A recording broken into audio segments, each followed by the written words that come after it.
Good morning.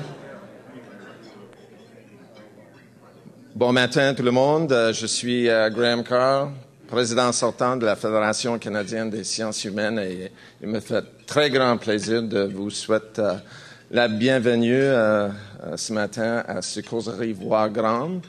Pour ceux et celles qui ne sont pas habitués de cette série, the purpose of these big thinking breakfasts is to create a forum where researchers in the social sciences and humanities who are particularly focused on important issues dealing with public policy and Canadian society have an opportunity to present in an environment that brings them closer to people from government, from the NGO community, other stakeholders who share similar interests.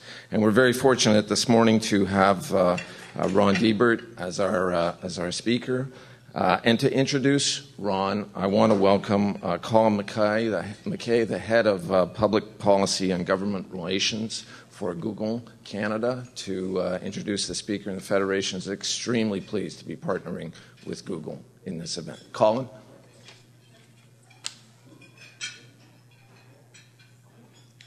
Thank you very much. I'm really happy to be here and to see such a good turnout on what is a brisk day rather early in the morning. Ron's work is obviously a subject that's very important to us, both as a company and for much of the interest and concern we as a company and individuals working on technology and network security have around the state of the Internet today. And we think it'll be a good discussion this morning. I'll just leave this very short and give you a brief introduction for Ron, although I think he needs very little. Ron's a professor of political science at the University of Toronto, and he's the director of the Canada Centre for Global Security and Studies and the Citizen Lab at the Munk School of Global Affairs. And Google's had a long-standing relationship with the Citizen Lab and Ron. We were just discussing the number of people that work with him and his team on security issues, which are a continuing challenge and a threat to how we experience life online and access information.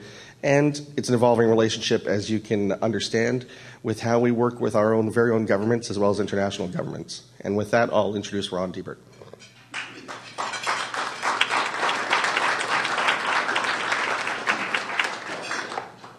Well, thanks very much, Colin, for that introduction, and to all of you for coming here this morning. I'm going to begin, with a bit of shameless self-promotion. I'm proud to say my paperback version of my book came out yesterday, and so I brought a signed copy to give away, and I thought the way to do it, probably to be fair, was with a pop quiz. So by show of hands, the first person I see who can name the contractor that Edward Snowden worked for. No, the company. There you go. All right.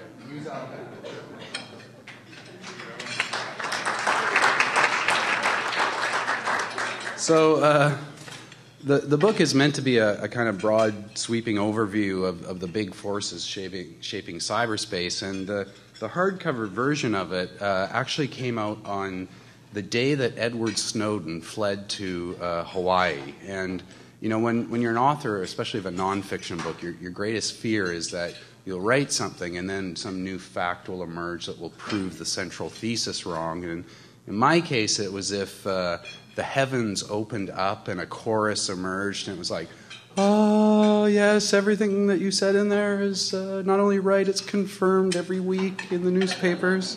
So it's been very interesting since June, because now the things that I was writing about in the book are the stuff of the front page of the paper.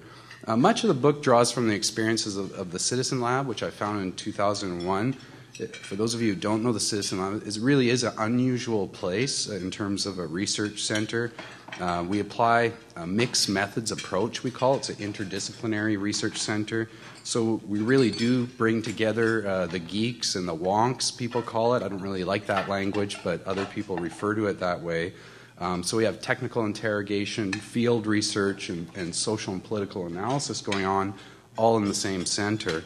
There's a kind of hidden secret to all of this. When I founded the Citizen Lab, I essentially plagiarized from state intelligence practices. My idea was to take the methods of agencies like the NSA and CIA, the combination of technical intelligence and human intelligence, combine them, and in the case of the Citizen Lab, turn them on their head to watch the watchers.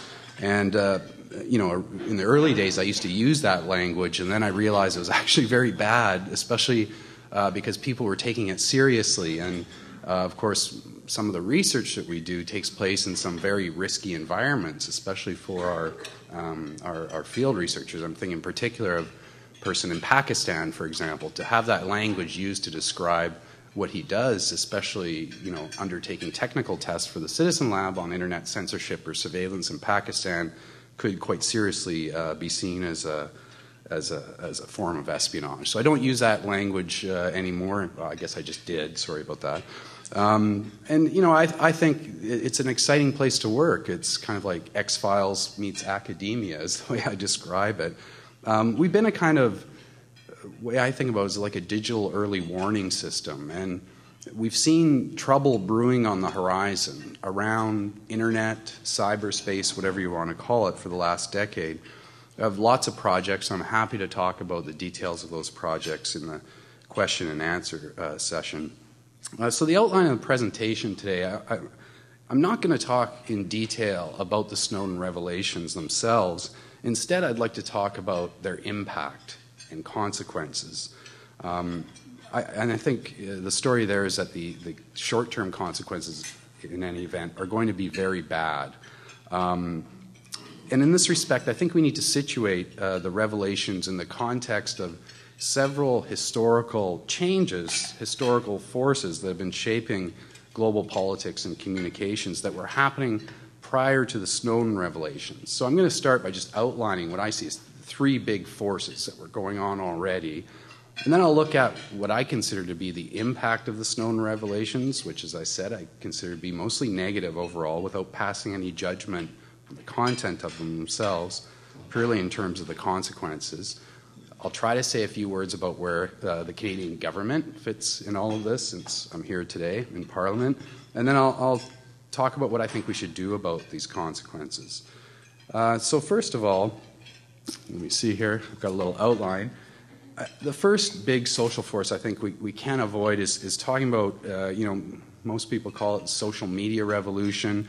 You know, people talk about communications revolutions all the time. Of course, we know about the printing press, telegraph, television, radio, internet. You know, I think, in my opinion, I've studied this area, the most profound change in communications that has gone on in human history is actually taking place right now with the growth of social media, but also mobile connectivity and cloud computing. Now, there are many different characteristics of those three, but they all share one, and it's the amount of private information that we now entrust to third parties, mostly to private companies. So data that used to be stored in our desktops and filing cabinets, we now essentially give away to private companies like Google. And many of them, like Google, are domiciled in another jurisdiction from the one in which we live. And that has enormous consequences. And it's not just data that we're conscious of. There's all of that, you know, Google Docs or Gmail and so on. But it's also information that we're not conscious of. And here I'm thinking in particular about metadata, which we heard about, of course, from the Snowden revelations. If you look at, for example, this mobile phone, every few seconds it's making a pulse, a beacon to the nearest Wi-Fi router or cell phone tower in this room or nearby.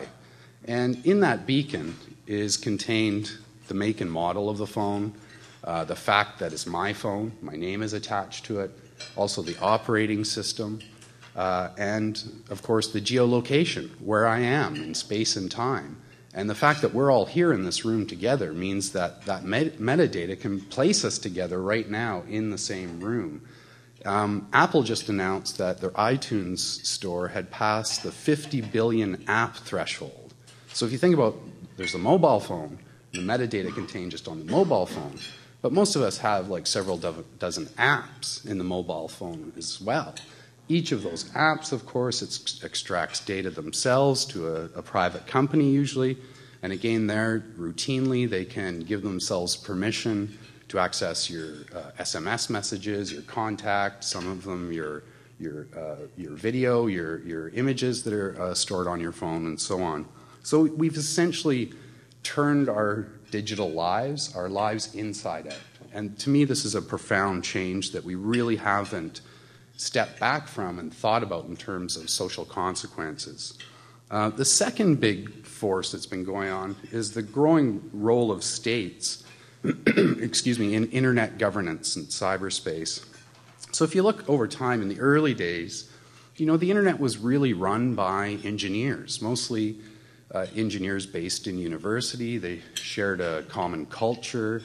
They came from the same background. Most of them were North American, Europeans. And governments really didn't have much to do with it. Early on, in fact, those that did, they had a kind of quite conscious laissez-faire policy. If you remember Al Gore, hands off. We're not going to touch the internet. We need to keep governments out in order to allow innovation to occur.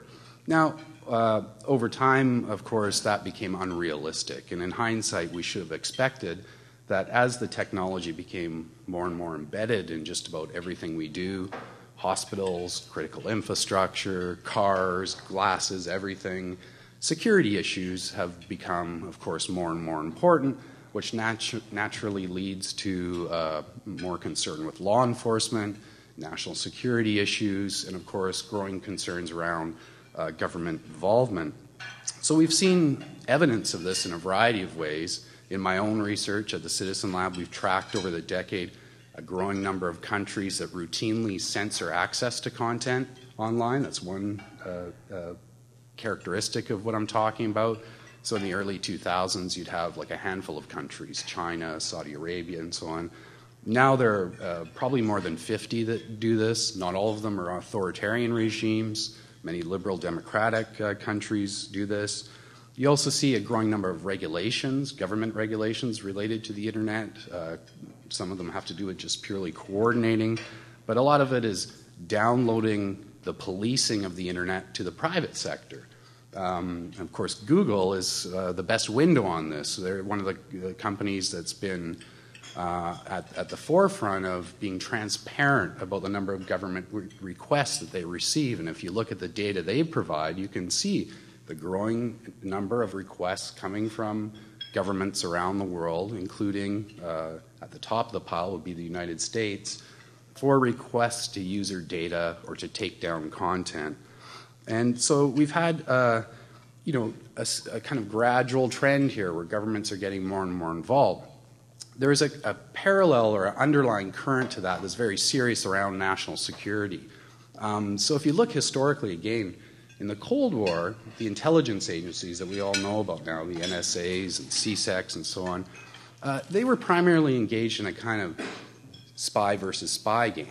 They were concerned about each other. So the Americans were trying to eavesdrop on the Politburo, on ballistic missile tests to try to figure out if they're going to launch a nuclear weapon. We've got to anticipate this. What's their next move going to be?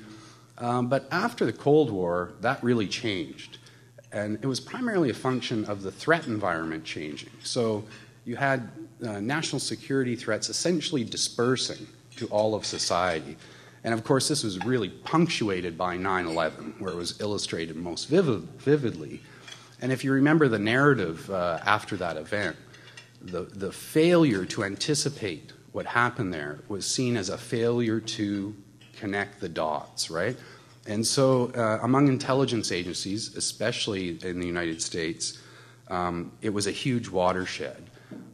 So coinciding with this period of time where we've essentially gone through this massive transformation, turning our digital lives inside out, these secretive agencies have turned their enormous powers and capabilities inwards on all of society, essentially on all of us.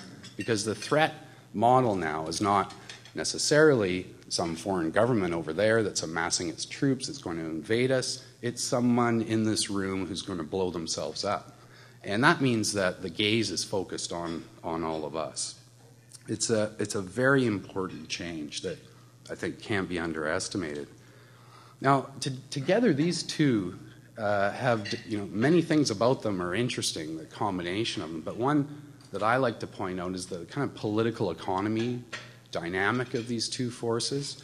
So you have, first of all, with this social media, I call it like a supernova explosion is the best way I can think about it, a huge market for big data analytics, basically trying to understand people's preferences and habits and so on based on the choices they make, the likes that they do on Facebook and so on, all of the data that Google and other companies like it accumulate. But then on the other side, very similar techniques and tradecraft are applied to finding suspicious behavior, threatening behavior, and so on. So together, these two forces are producing a huge market economy sector. Some people call it big data analytics. I call it the cybersecurity military industrial complex. And I think what we're talking about here is essentially big data meeting big brother. And that's why, something like PRISM is really so consequential, because there you have the two coming together most directly. I'm going to talk a bit more about that. And you have the same companies involved. If you look at facial recognition, for example, some of the best facial recognition technology is produced by Israeli security services, or people who come from Israeli security services background. Now, the third big social force that's been happening, unconnected to the Snowden revelations, this one is almost always overlooked, especially by people in places like Ottawa, North America generally, is that there's a huge demographic shift going on in the internet and cyberspace right now. The vast majority of users are coming from the global south. So if you look, just to give one example, the Asian region, I think, makes up about 47% of internet users, but it ranks 6th by region in terms of internet penetration. So you have this huge number of people that have yet to be connected, but already Asia makes up about half of all internet users worldwide.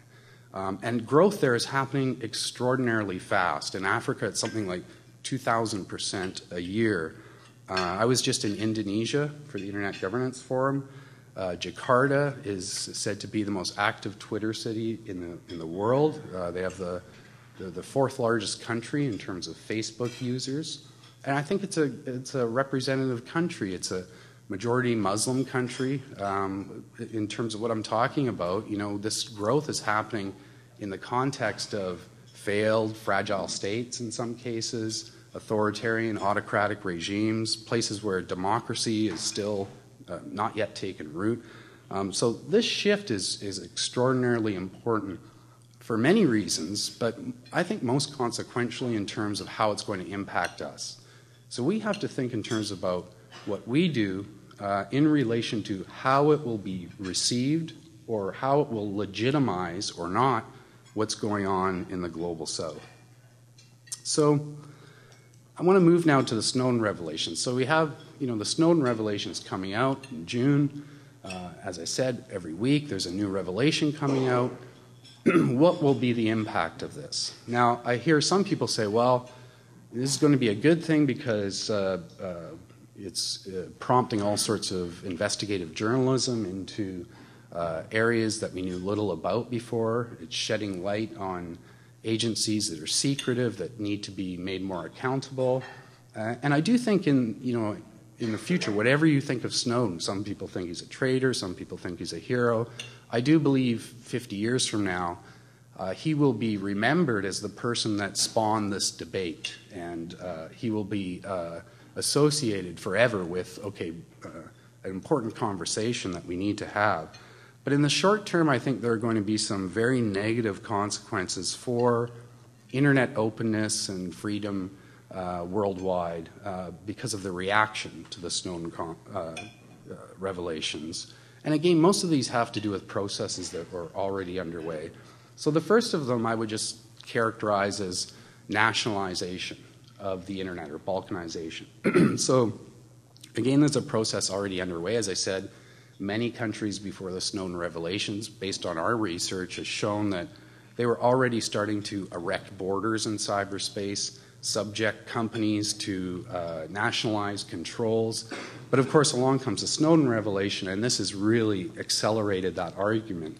You see this most directly with the Brazilian president. So after revelations emerged about spying on her office, she, of course, gave the speech at the United Nations, devoted something like 20 minutes to or half of it to the NSA revelations, and then announced that Brazil would start building an infrastructure that completely detaches from the United States. Likewise with Germany, after the Merkel revelations, she's instructed policymakers in that country to find ways to protect themselves from that type of eavesdropping. Deutsche Telekom, I think it was last week, announced that they're going to try to find ways to route their infrastructure away from the United States. So basically what we have here is the United States suddenly has a Huawei problem. And what I mean by that is, you remember the Chinese company, Huawei, and it was in the news here in Canada. There's a lot of debate. Should we trust this manufacturer of routers and hardware as a Chinese company? Maybe the Chinese have built some kind of backdoor into it. Well, now companies like Google, Cisco, and others are facing that problem. There's a suspicion that there's some kind of taint associated with it. Of course, the United States clearly has exploited its home field advantage for national security reasons, and naturally the reaction is going to be, we need to protect ourselves from this. Now, the problem is that, this will sound cynical, but this is the way politics works, is that many countries will use the excuse of the Snowden revelations to implement nationalized controls and subject their populations to censorship and surveillance. And we can see that going on all over the world today. Now, there's an international dynamic to this as well. Again, processes were already underway where the countries that want to subject the internet and cyberspace to nationalized controls, we're not just doing it within their own borders, they're working internationally. And if you remember, there was a big concern in 2012 about the United Nations is going to take over the internet. And a coalition of countries, including Canada, the United States, and some private sector companies, Google was among them, were advocating that we have to resist this. And they were really concerned about a meeting of the International Telecommunications Union that was held in Dubai, the WICIT it was called. And that meeting wasn't a success. The worst fears didn't materialize. If you remember, Hillary Clinton in January 2012 gave a dramatic speech about internet freedom, and there was a coalition of countries called the Freedom Online Coalition that was created at this time that was working diplomatically to try to protect and preserve an open internet. Well, I can tell you that the diplomatic wind has been sucked right out of the sails of that coalition. It has no credibility anymore. I was at the Internet Governance Forum in Indonesia, and it was quite striking to see the US delegates there not only being questioned strongly about the NSA revelations, but actually being booed and hissed at one point and being lectured by the Chinese on the stage as to morality and rights. So this process is really now a big problem, and we need to think that through. The other one, I think, is pretty obvious. What is the reaction to the Snowden revelation going to be if you're in, India, Pakistan, Saudi Arabia, Argentina, Mexico, name a country? I want my own NSA. I want the same thing, right? And again, that's something that was going on already. Many countries, as part of the process of standing up capabilities to deal with cyberspace as a government, have been already developing their own signals intelligence capacity. But of course, many of them that are not allied closely with the United States, their first concern is, are we being spied upon? Who's going to answer that question? They'll turn to the intelligence apparatus and say, develop that capacity.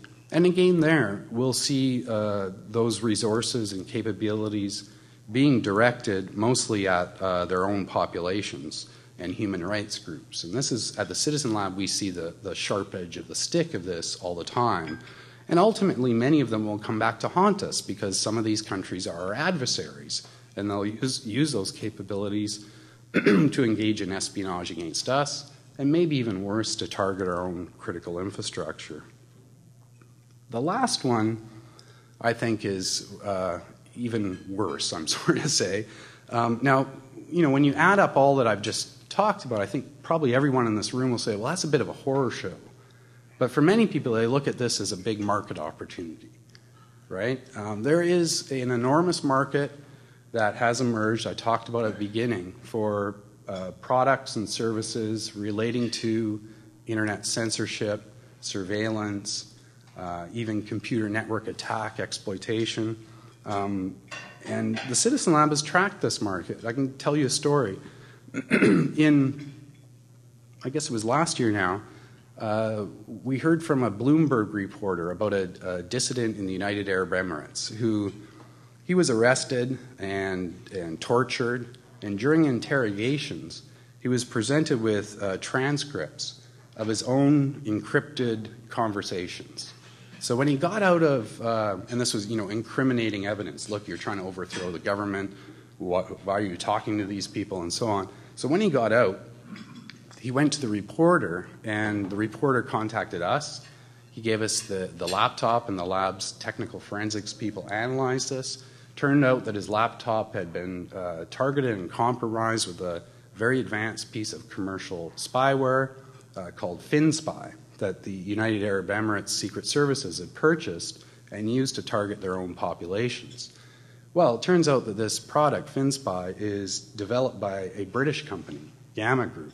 And that's a typical story. So the tradecraft, what we call digital arms increasingly, largely Western manufactured technologies showing up in some of the world's most notorious abusers of human rights. Another project of ours identified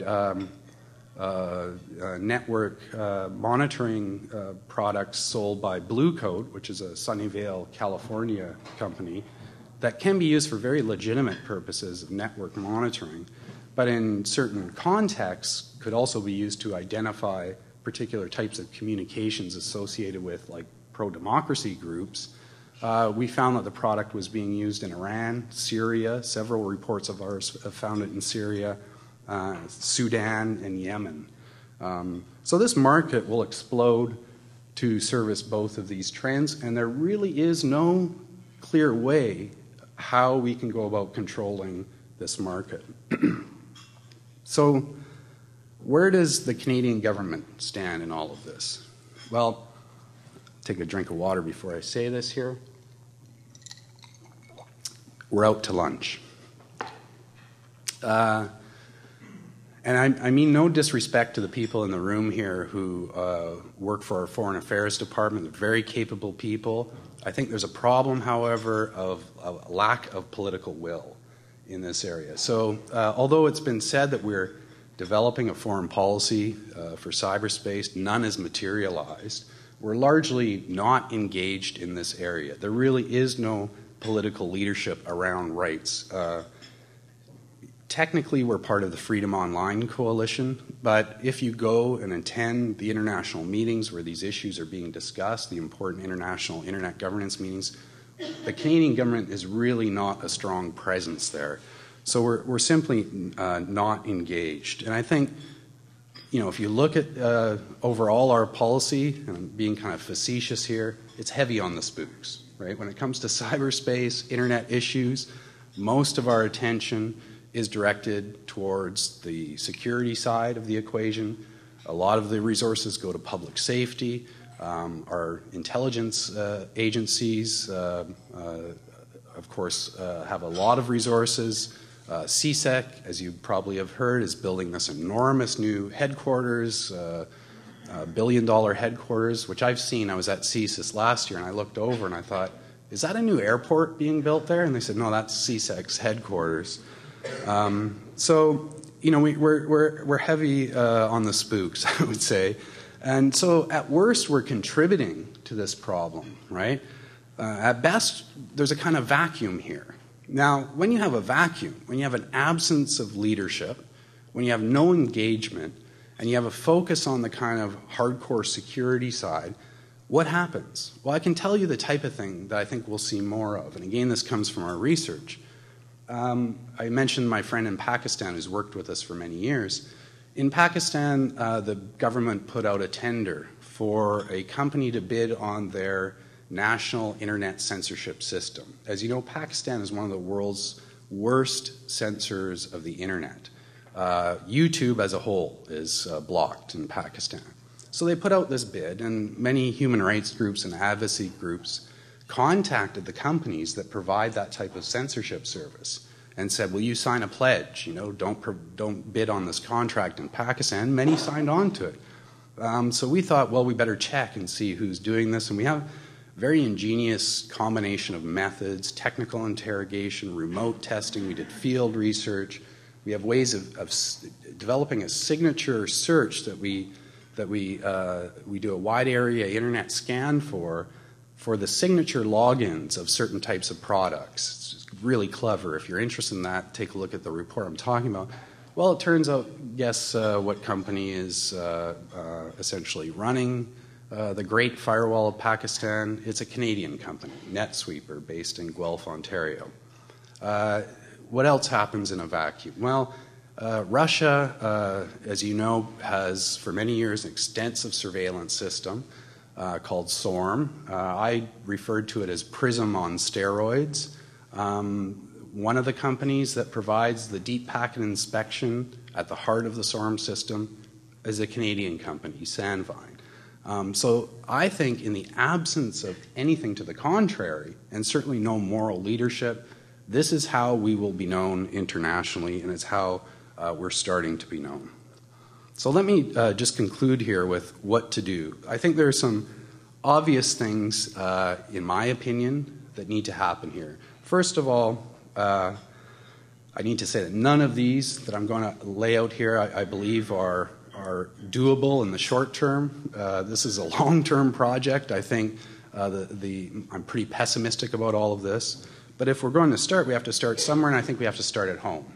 And we have to first recognize that, we've got a problem. We have a signals intelligence agency in this country that has enormous resources with really no meaningful oversight, right? We have one retired judge, but basically that staff and the judge is inside the security fence. Reports directly to the minister. That's really not oversight, right? So we have like a 1950s mechanism in a 21st century world, and that has to change. We have to restore checks and balances. Law enforcement intelligence agencies are critical. There are many serious security threats out there. I'm not arguing that we should eliminate these agencies, quite the opposite. They simply need to be brought within a system of checks and balances. We have to extend the same type of accountability, transparency, and so on to the private sector. Most of cyberspace and the internet is in private sector hands. And a lot of what companies do out there is obscure, it lacks transparency. Google should be singled out for being so transparent. I think it's laudable, the reports they put out. We need to ensure that other companies are doing that. And that's something that, again, requires some kind of mechanism of independent oversight. And I do think universities are very important in that regard. We need to, as I put it, desecuritize the engineering community. So remember I said at the beginning that in the early days the internet was run by engineers. It was very apolitical. They weren't concerned with politics or national security. Over time, this community has been essentially subverted by national security rivalries. So I'll give you an example. In each country, there is one or more computer emergency response teams. These are the engineers that receive data on viruses, Trojan horses, and so on. It's kind of like, they're the frontline physicians of the bad stuff going on with the health of the internet. And their modus operandi, as soon as they receive information about a virus, is they're supposed to spread that information to all their national counterparts. And this is how they used to operate until recently. And especially now with the Snowden revelations, what's happening is that these national computer emergency response teams are being told, no, don't share that information. Give it to us, the intelligence agencies, the security services, first, before you share it with your national counterparts. We may need to use those for other purposes. So we need to somehow re-insulate them. I don't know exactly how that's going to happen. I do think we need to distribute governance as much as possible of the internet. The internet ideally should be an open distributed platform. And unfortunately, a lot of governments who mouth this idea of multi-stakeholderism don't actually practice what they preach. We need to actually ensure that civil society organizations are involved directly in internet governance. We need to open the doors where that doesn't happen presently. And then lastly is a cultural change. And I think there are many ways to describe this, but I think the average person has to think differently about the internet. You know, most people, they send an email or a text, they don't think much beyond their screen in front of them. It's like some kind of magic. You know, whoosh, it's gone. We have to change that culture. We have to lift the lid on the internet and not accept technology at face value, because it's beneath the surface of the internet where power is exercised and where rights need to be protected. Now, I'm not idealistic. I realize all of this will take a long time. I see it as a long road to recovery, and a long road it will be. So I'll end it there. Thank you very much.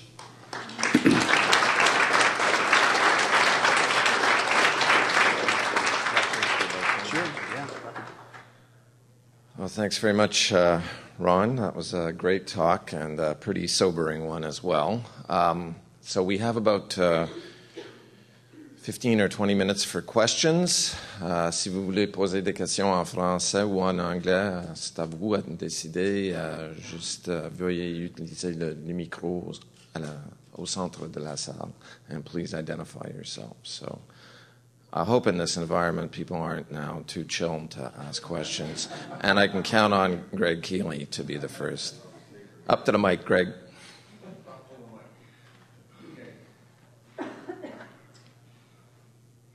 Greg Keeley, University of New Brunswick. Thank you for that. That was terrific, and I think you illustrated very well one of your points, which is why Snowden is important, is he's forcing us to talk about this. I think it's particularly important, and I would share your long-term view that Snowden will be regarded as a hero someday if some of the things you're talking about actually were to be accomplished.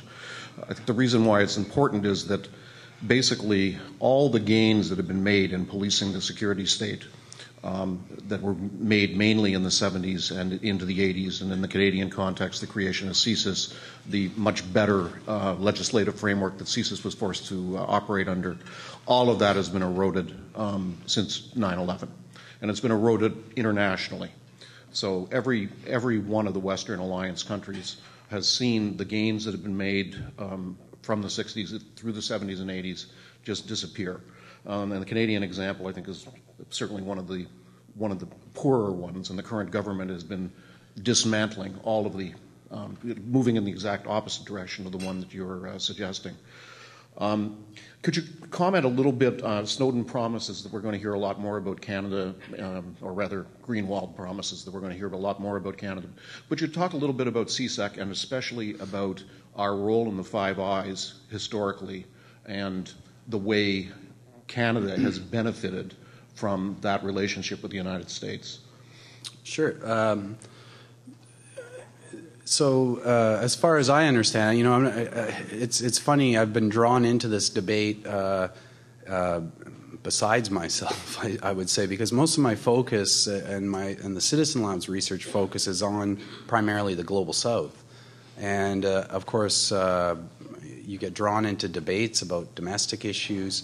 It turns out that, you know, as I said at the outset, when I set up the Citizen Lab, I was very much inspired by intelligence practices. And I, as a student, while doing my PhD, I spent quite a bit of time looking at the history of intelligence. And it was through that I got to develop some of the models that we then used to create the Citizen Lab. So, you know, as most people know now, CSEC and the predecessor of the NSA, GCHQ, have had a long history together, going back, at least in our country, to at least World War II. The UK-USA agreement, I think, was signed in 1946, if my memory serves me correct, and of course we were part of that at the time. So we've essentially been twinned together and joined in some manner. And I think, again, during the Cold War it was different than it is today. During the Cold War, primarily a geographic advantage that we had, at least vis-a-vis the United States, in terms of early warning with the Russians and the Soviets. So a lot of our signals intelligence was focused over the horizon, over the Arctic, and especially the dew line, things like that, also had a strong signals intelligence component. I've heard stories about signals intelligence officers who would remark upon on certain days you could hear very clearly Politburo conversations depending on where you were in the north of Canada. So we served a very important function for the United States and Canada as well in terms of early warning. Since the Cold War, obviously that's changed, and I'm not quite sure where our value added is. Probably it has to do with our location, again, being an attractive residence for people who have certain types of expertise. Maybe that's a part of it. I really don't know, though, exactly how we're tasked, what exactly our priorities are in relation to those of the United States and how that's determined at a policy level. And the reason I don't know is the same reason most people don't know. I think we just don't have that type of oversight and accountability. Now, it's important to say that a lot of those operations, by definition, have to take place in secrecy, and you know, there's a confusion often about that, where people say, well, we have to have that. You can't know about that. Well, there are ways to have oversight and accountability, and still have operations done in secret. I think that the United States has demonstrated that, as much as that's been subverted over the last little while. At least there are 3 branches of government there that are providing some kind of independent oversight.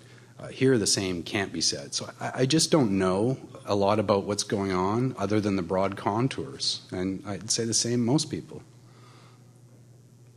Hey, Craig, how are you? Good, how are you doing? Craig Scott, I'm the official opposition's critic for democratic and parliamentary reform, MP for Toronto Danforth. Ron, we've spoken on occasion about this kind of stuff, and within my portfolio of democratic and parliamentary reform, I've got, on one of my graphs, I've got this huge circle that's sort of stuck way on the margins. It's both important and marginal, and it's the whole question of governance of the parallel state and indeed almost the sort of the secret, the surveillance state as itself a massive democratic governance problem that we're nowhere close to getting our minds around. In Canadian society, we have an extraordinarily complacent, uninformed society when it comes to these kinds of things. And as you've said, in very general terms, government leadership is absolutely lacking. You also see it on the reverse end. When you look at the whole question of the potential benefits of social media and cyber interaction as a way of actually improving democracy, Canada's also so far behind the experimentation going on in other countries. So we're in sort of the mid-dark ages when it comes to on both sides of things. What I was wondering is how do we move forward? Let's just get slightly optimistic here. Let's just say that one can start planning, and then if things change in a couple of years, some efforts can start to be made. Are there any, apart from the just throwaway example you just gave of the US, which of course has its own problems, are there any clear signs of light in other jurisdictions when it comes to the whole question of oversight and democratic control without compromising in any serious way effectiveness of this parallel state? And the tag-on question is, do you see any role for that other side? That is, the kind of, we're getting used to crowdsourcing ideas, the whole collective wisdom. Is there any way that citizen surveillance itself of the state can be built into governmental mechanisms? Mm-hmm. Well, those are great questions. I think the question of oversight in this country, it's a political issue. There's a private member's bill, Wayne Easter, I think, that has to do with this. It's on the table. And Of course, the opposition is interested in this as well. I don't think the present government is really interested in addressing this. Probably won't until there is maybe a trigger from a major Snowden revelation that might come. Glenn Greenwald has said in interviews on As It Happens that there are Canadian-related documents that are going to be released soon, so we'll see. If those are scandalous enough, it might trigger the type of reaction that would overturn the lethargy that exists right now. And I agree with you, there's not much of a public outcry about this. I was trying to figure it out, not just in this country, but also in the United States, I would say. If you look comparatively, why is there no church committee going on as there was after Watergate? And I was trying to figure that out. I think, during that time in the 1970s, you had a couple different factors. I mean, one, obviously the Vietnam War happening. It galvanized a lot of people. And then you had the machinery of the government, especially the intelligence apparatus, being abused by a president for partial political reasons with Nixon and all what was going on there. So in the absence of that type of clear, okay, here's how abuse can happen, for most people it ends up being something that's a bit ephemeral. And it's also at a time when we're already sort of overwhelmed and a bit dazed by the volume of the social media explosion we're going on around us. And we're kind of living in an auto-surveillance society. And I hear all the time people saying, well, if I've got nothing to hide, why do I need to worry about all of this? And my response is, well, it's not about you individually per se. It's about the potential for the abuse of power that's left unchecked. And here I think it's important to remind people we don't need some new cyber theory about this. We don't need a new mechanism. We need to remind ourselves of some basic principles that go back to ancient Greece and to Polybius and Machiavelli and Publius and the founding fathers. It's about principles like mixture, division, restraint that are at the heart of Republican security theory, as it's known. Not Republican the party, but the liberal philosophy. In our country, I think I hear calls for talk about more parliamentary oversight, more judicial oversight. I think that's a first start, but I don't think it goes far enough, actually. And this hints at what you said regarding citizen surveillance. Or counter-surveillance, let's call it. I think that we need to be creative and think about new ways to engage in oversight in the world we live in. And I think this rises to the level of something like a royal commission. Getting back to what I said at the outset, we've gone through or in the midst of probably the biggest change in history in terms of how we communicate as human beings. We've never been here before. And that alone, I think, requires a moment to step back and ask questions that, frankly, I don't have the answers for. But I know there are questions out there. How do we deal with real problems around law enforcement, real security issues around threats of terrorism, also threats to critical infrastructure? Cybercrime is enormous, in part because we've gone through these changes so quickly. We need to deal with all of those threats, but how do we do so in a world where we've essentially turned our lives inside out?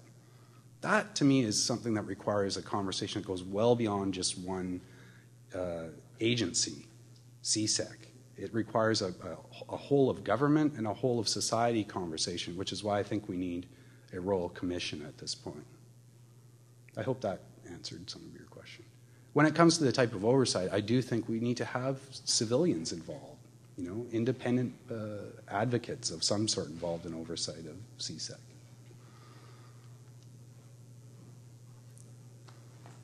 We've got time for another question. Great. Hi, Ron. Thank you for your remarks this morning. Very interesting and provocative. My name is Paula Turtle, and I'm counsel to the Canadian Association of University Teachers. I wanted to ask you a question about it picks up on what Craig said and part of your answer to that, and it has to do with you were critical of what you referred to as balkanization, sort of national or local responses to what's emerged in the Snowden revelations. And at the same time, the solutions that you described are fairly long-term and depend, excuse me, on cultural change, possibly a royal commission, but they're not going to happen right now. And for the people who we represent, university professors who are engaged in research and communication with people all over the world, they are concerned that if they're sending messages that are subject to interception or surveillance by the NSA, it's a problem for them. Excuse me. So, you're critical of the balkanization solution, which is, quite frankly, I think, the most logical and appropriate immediate solution to the problem, while at the same time acknowledging that other solutions are more long-term and depend on cultural change. Yeah. What other suggestions would you propose or make to people with the concerns like our members have about avoiding surveillance by the NSA? Well, your members are particularly concerned about something going on in my university, in fact, right now. There's a question about outsourcing email to Microsoft. And many of my colleagues are asking me, why don't you speak out on this? This is obviously an issue. And I've been kind of hesitating because although it seems like a no-brainer, I should be saying, hey, we shouldn't be outsourcing to Microsoft. Microsoft's part of Prism, it's an American company, yada, yada. The problem with what I have is the counter solution is, well, we're going to have a locally hosted company. I'm like, well, really? Okay, so we're arguing that we shouldn't have this email outsourced to a U.S. company. Instead, it should be a Canadian company. Well, we really don't know what's going on in this country. So how can we substitute one for another? I don't feel confident enough that there is proper oversight in this country to say whether something's happening or not.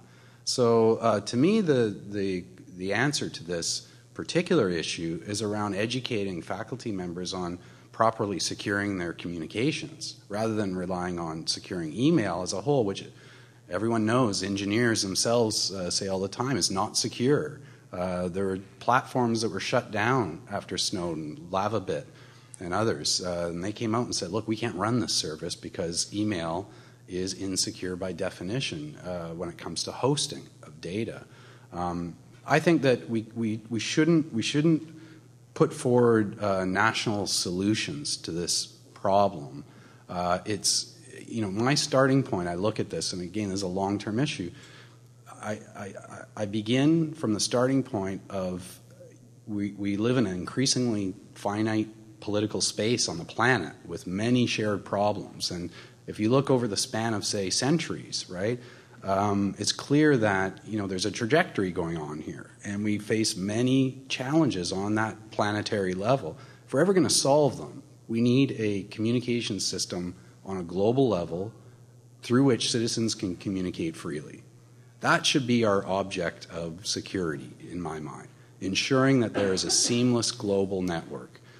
Carving it up, if we do that here, it will only lend legitimacy to countries that are doing that for more nefarious reasons abroad. So it shouldn't be our strategy, in my opinion.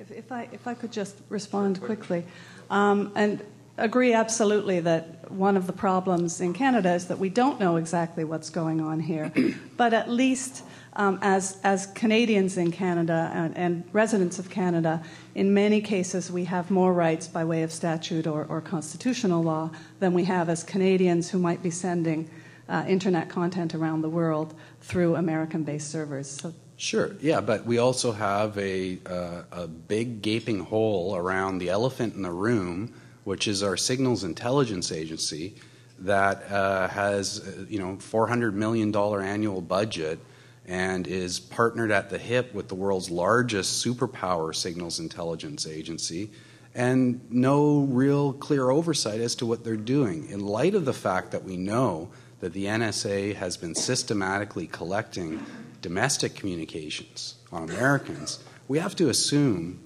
that that's going on here without evidence to the contrary right now. And we just don't have evidence to the contrary. We have words, but we have no real independent verification of that. Thank you. Yeah.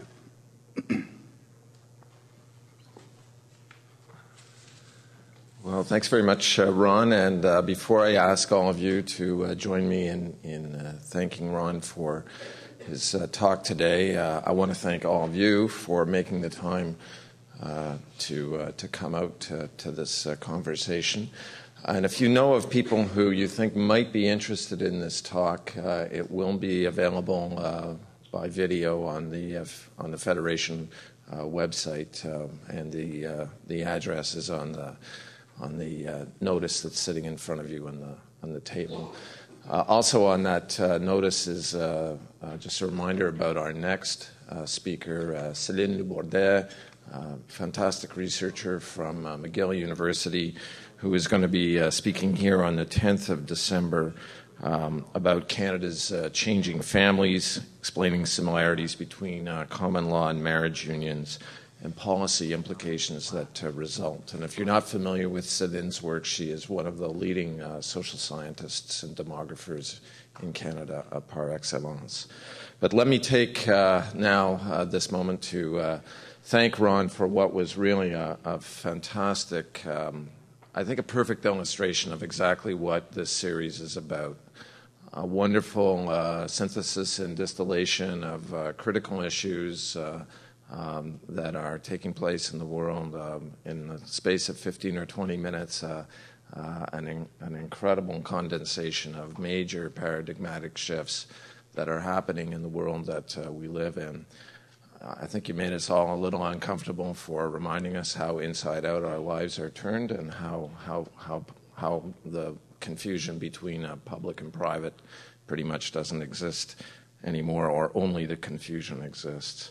So I want to thank you for that, and I also want to thank you for addressing and proposing a number of clear policy options going forward, which is another big goal of a series like this. So as a small token of our gratitude, I offer you this.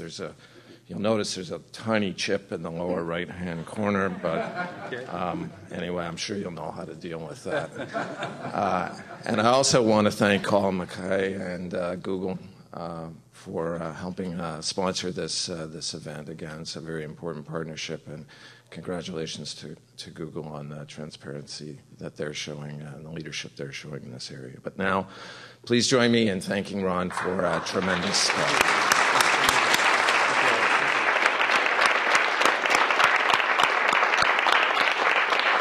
Can we all go back to bed now?